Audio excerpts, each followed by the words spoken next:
everyone, welcome back to I Swear I'm Fine, where today we are interviewing our first couple, Cinco and Tori. Do you guys want to tell us a little bit about yourselves? Gosh, let's see. We're from the Central Valley. We're newlyweds. We've been married since January 5th, so almost 2 months. We came here at the beginning of February. We're on day 20 of our sobriety, and we've been really enjoying Elevations. Yeah, I'm 48 years old. I'm 44 next month. My name is Cinco. Perfect. So, you two have never seen each other sober. True. So, what does that feel like? I'm digging it. Yeah? Yeah, I really am. Yeah. It's a process. we have our good days, our bad days, and then we have our days that are scary. We have days we're glad we have our own room, you know. He's got a roommate, I've got a roommate, you know. But it's been really, I want to say, comforting to have my spouse here in the home with me as I'm going through this, and seeing him go through the process too. Like, we're both doing it completely differently. We have very different personality styles, I would say, and you know, having the whole group to relate to has been good. You know, because of course where we came from, we were both using. We had a household that we had a couple roommates at, and so our entire social circle, everybody who came through was coming to our house, and we were all users. And so now we're in a completely different social circle where nobody uses, and there's staff here who have been sober for, you know, varying amounts of time, and then the group, you know, we're in a detox house, so we're all in the first 30 days here as clients, and it's amazing, you know, how much can change in such a short amount of time. But like being out on the streets and using, it would be amazing how much could change over the course of 3 hours. You know, the course of a day could change the entire social circle. But there's a lot more feeling of stability here because people are going through the process of change, but it's at a much slower pace that feels a lot more authentic. And like, I came here personally because I wanted a transition from using life back into regular life. I didn't start using until I was 27 years old. And I know what I'm like as an adult, as a mother, as a wife, as a parent who does not use. And it's been 20 years now that I've been in an addictive lifestyle. And I've made steps already in my life to go back to what I call like normal life, real life. And like I've re-enrolled in college, but I couldn't foresee any way to go from where we were at, living in a house full of using roommates, and our whole social circle and everything revolved around and had very deeply integrated into it, you know, using a whole variety of substances. But we got the opportunity. A good friend of mine put up a post on Facebook that she was down in the LA area, and that she was signing up people for, this was in mid-December, she was signing up people for February to go into detox and start their rehab journey. And it was just the right thing at the right time. They came across our paths and we're ready to do it, you know? So this is what I see, very good transition. You know, I can see it. I mean, I know I'm personally gonna need at least like 90 days, you know, a good 2-3 months to go from where I was, you know, to at the beginning of where I want to be, you know? Yeah. Cinco, what was your biggest I swear I'm fine lie?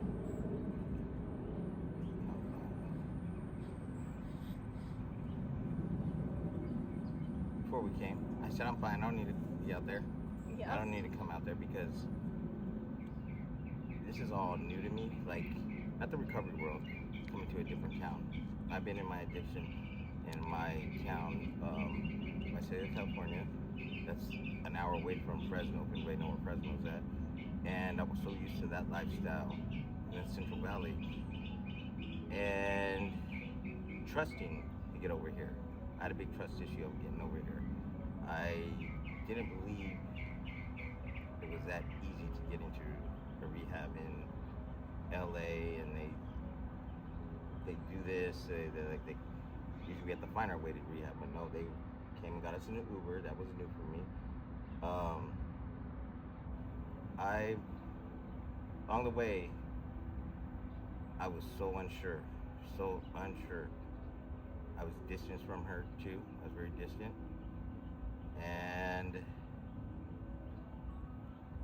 But halfway we got through there, we started drinking actually, and I kind of lightened up.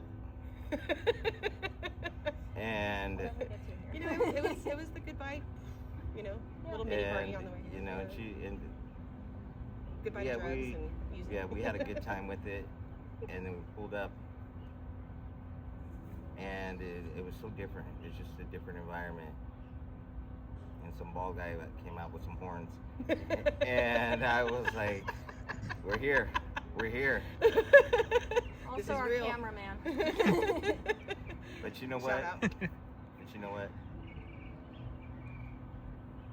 When I saw him, I felt like he's somebody I would fuck with out there on the streets and fuck with in the sobriety world too. A lot of him sold me too. Seeing how he was, and a lot of us are cut from the same cloth. Yep. Yeah, and I thank him. Thank you. Well, what about back to her question though? What was your biggest? I swear I'm fine. Yeah. That's when I said when I'm fine. Oh, okay, Like okay. when I got in the car, I'm fine. I really wasn't. But yeah, from that morning. Calm down. Yeah. Perfect. Well, Tori, what does having a clear mind next to him feel like? Beautiful. Yeah. Yeah. Yeah. I feel like I'm. I used to. My biggest anxiety about like being in a relationship was having the security of knowing that it would be a forever thing. That I could look to the future and know what it held for me. And of course, when you're using, there's a lot of ups and downs, and it's pretty much 100% guaranteed it's going to be a toxic relationship, But I don't even trip over what's going to happen in the future anymore because right here, right now, this moment is beautiful. I'm next to someone I love. I'm completely happy, and I've got no control over what future Tori and future Tony's going to do. But it doesn't matter because right now, I'm exactly where I want to be. I'm exactly where I choose to be. And I like And it. this is my first time in a relationship in a rehab. Okay. This is my first time in a rehab period. I've never been inpatient. Like, I've done some treatment outpatient, like when I got a couple DUIs back in 2010. But yeah, it's my first time inpatient. And I was supposed to go inpatient. Like, I got 2 DUIs back to back one weekend, and they were pretty gnarly. And they were really pushing for me to go inpatient, and I utterly refused and fought it tooth and nail and did outpatient. But now I can see why anybody would recommend inpatient. Like, I was a single mom, and I had 3 jobs, and I held my house down.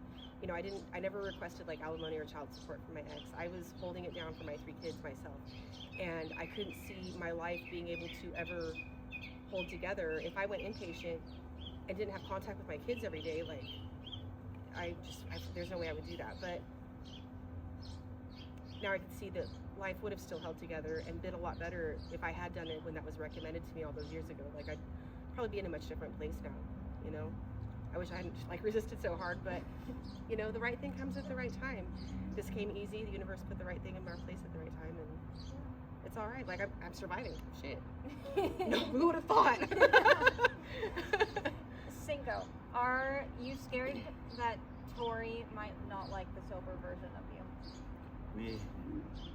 We had this discussion about a week and a half ago, and that was a fear too. I had to was, what if we get sober and we don't like each other because we did meet each other in the state of mind of being on one. But this is the difference. I met her in a way to help her the first time I met her.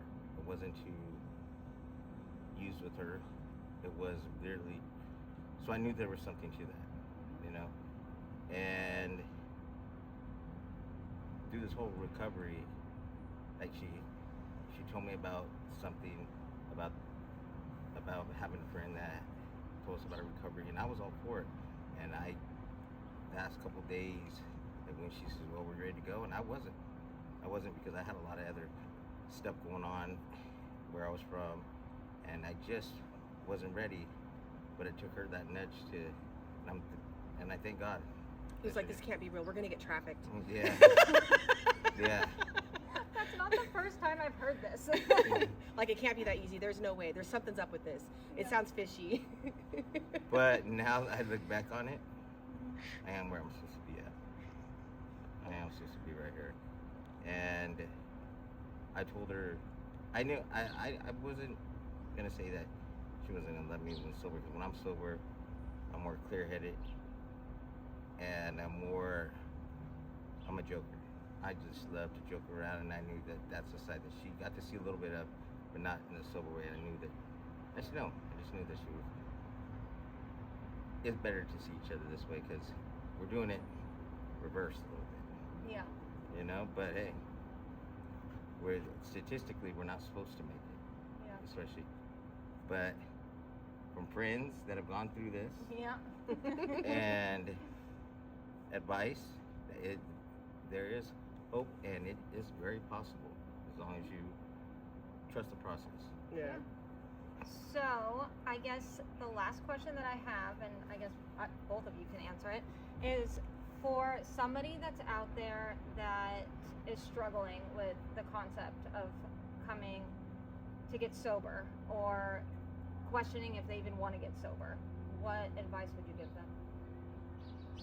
Are you asking us this, like, I mean, you said couples interview, so are you asking us to give advice to someone who's like having worries about sobriety Yeah, just in regarding their general. relationship, or okay? I mean, No, just just- as a person, like, shoot, what do you have to lose? Even if you don't like it, you can walk away, and you're gonna survive it. Guarantee you that for sure. And you might like the results, so why not give it a try? I would Yeah. say this. It's a good chance. It's a really good chance to start over. It is to start over, and in our case, like I said, we did it backwards. But we're gonna figure out a lot of stuff along the way too, within these 30 days, and then we're going into sober living, and you'll get to really see. We really get to see each other through a sober light. Well, what kind of advice would you give to someone though, like one of our good friends, as we're convincing them to come over here, letting Yeah. them know what's, Like why do it? my people that I surround myself, they're happy addicts almost, kind of. But they're happy addicts. I would love to see them happy sober. Okay. You know what I mean? I could just imagine. A whole So, other level. like Yeah. like respectable. Like I have a personal friend. I would love to see him sober, because I know he's a light as it is right now, and he struggles with his own issues. If he used to come through here, two of my friends were like that. I could see them. I could just see it. Them just doing so good. My advice is, you make time for yourself, and especially if you're in this addictive lifestyle, come get some help. Yeah, like, see, I never wanted to get sober. I went into the lifestyle because I'd always been curious about it, and I enjoyed it thoroughly, and I embraced it. And I know at some point in my life it's going to stop, but I never future tripped over, okay, I'm going to try now, or push or force the process of where I'm at and what my growth looks like and what I'm doing. You know, I went through some pretty severe PTSD for quite a few years on my journey, and I figured when it happens, it's going to happen if it happens, and if not, you know, that's the story of my life. But if it does, then it will, and I'll accept it when it comes my way. And I'm really glad that I did. I've reconnected with my oldest child, and I've got the next ones coming up, and that's beautiful. And I'm letting each step come its way. I say do it if you can. If you want to, give it a whirl. And It's beautiful. what I can walk away with this is, do it for yourself. Come here for yourself. And I'm also, not only am I doing it for myself, but I'm doing it for my family. You know what I mean? I owe it to my family too, but especially myself, the main person I gotta focus. Yes. And especially our relationship and family first. Well, thank you guys so much. Yeah, thank you. Aw. And stay tuned for next week, and we will keep you updated on their relationship. Oh my goodness.